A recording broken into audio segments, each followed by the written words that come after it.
अस्सलाम वालेकुम। मेरा नाम ईमान है। मैं क्लास 8 की स्टूडेंट हूँ। मेरी आज प्रेजेंटेशन है सिम्बियोसिस के बारे में।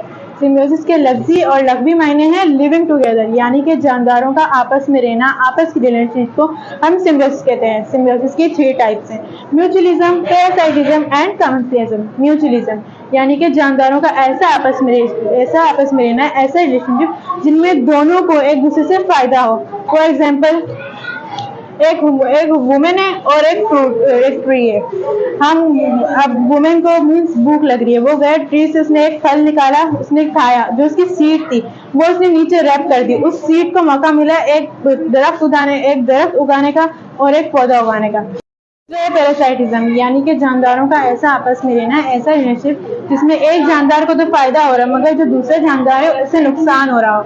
जैसे कि एक इंसान है और एक मच्छर है। मच्छर आया, इंसान को काटा, बदले में जो इंसान था उसे नुकसान हुआ। अब इंसान को नुकसान हुआ, उसे बहुत मुख्तलिफ सी बीमारियां होंगी, मलेरिया, डेंगू। तो इस चीज को हम पैरासाइटिज्म कहते हैं।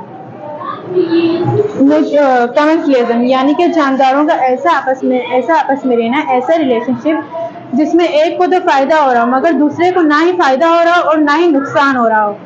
अब जैसे कि मैं एग्जांपल दे देती हूँ बर्ड और ट्री की। एक ट्री था, बर्ड आया, उस पर अपना घोंसला बनाया अपने महफूज रहने के लिए। बदले में जो ट्री था उसे ना ही नुकसान हो रहा है और ना ही फायदा हो रहा है। इसको हम कमेंसलिज्म कहते हैं।